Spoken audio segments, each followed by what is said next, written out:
বন্ধুরা, এই যে ভেটকি মাছ ভালো করে ধুয়ে রেখেছি।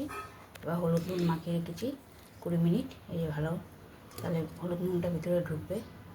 মশলা সাদা জিরে বাটা, হলুদ গুঁড়ো, লাল লঙ্কার গুঁড়ো, নুন, আদা ঘষা আপনার আন্দাজ মতন দেবেন। মশলা, টমেটো কাটা, গোটা কালো জিরে আমি এর মধ্যেই দিয়ে দেবো। মশলার মধ্যে তেলে দেবো না, তেলে দিলে পুড়ে যায় কালো জিরেটা।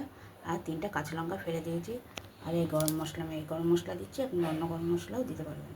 এই যে সরষের তেল নিয়েছি, আপনারা সাদা তেল দিয়েও করতে পারবেন। বন্ধুরা, এই যে মাছগুলো এবার ভেজে নেবো আস্তে আস্তে করে। এই মাছগুলো ভেজে নিচ্ছি। হ্যালো বন্ধুরা, এই যে ভেটকি মাছ ভাজা হয়ে গেছে। আমি এরকম ভেজেছি হালকা, আপনারা বেশিও ভাজতে পারবেন। এই যে ভেটকি মাছ ভাজা হয়ে গেছে। এই আলু কেটেছি, তেজপাতা দিচ্ছি। আলুটা এবার ভেজে নেব তেলে। এই যে আলুটা দিয়ে দিয়েছি তেলে, হলুদ দিয়েছি একটু, ভেজে নেবো এবার। যে মশলার মধ্যে সাদা জিরা বাটা, হলুদ গুঁড়ো, লাল লঙ্কার গুঁড়ো, এই তেজপাতা দিয়েছি।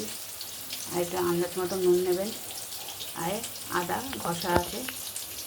এই যে কাঁচা লঙ্কা 3টা ফেলে দিয়েছি, গোটা কালো জিরে আর একটু টমেটো সব একসঙ্গে দিয়ে দিচ্ছি। আর এই যে এইটা গরম মশলা দিচ্ছি, আমি এই গরম মশলাটা দিচ্ছি, আপনারা অন্য গরম মশলাও দিতে পারবেন। এর মধ্যে একটু দিয়ে দিচ্ছি, তাহলে ভালো হয়। ভিতরে গরম মশলার গন্ধটা ঢোকে। একটু জল দিয়ে দিচ্ছি, আপনার আন্দাজ মতন দেবেন বন্ধুরা। এই আমি একটু অল্প জল দিয়ে দিলাম। একটু হালকা ভেজে নিয়েছি, আপনারা কড়াও ভাজতে পারবেন।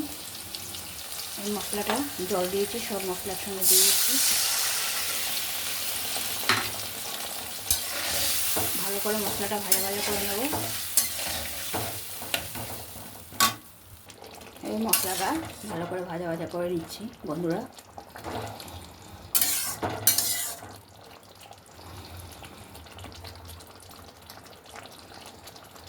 তেজপাতাটাও এই মশলার মধ্যেই দিয়েছি, তেলে দিইনি। তেলে দিলে তেজপাতাটা কালো হয়ে যায়, দেখতে ভালো লাগে না। এই জন্য এই মশলার মধ্যেই, কষানো মশলার মধ্যে তেজপাতাটাও দিয়ে দিচ্ছি। এই যেমন মশলা ভাজা হয়ে গেছে, তেল বেরিয়ে গেছে।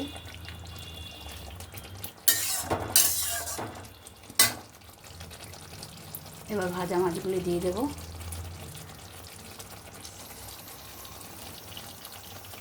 এই মাছগুলো, ভাজা মাছগুলো দিয়ে দিচ্ছি। এবার জল দেবো, আপনারা আন্দাজ মতো নেবেন।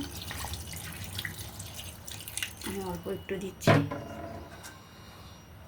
একটু নেড়ে দিচ্ছি ভালো করে। কিছুক্ষণ হবে এখন মাছগুলো, একটু নেড়ে চেড়ে দিচ্ছি।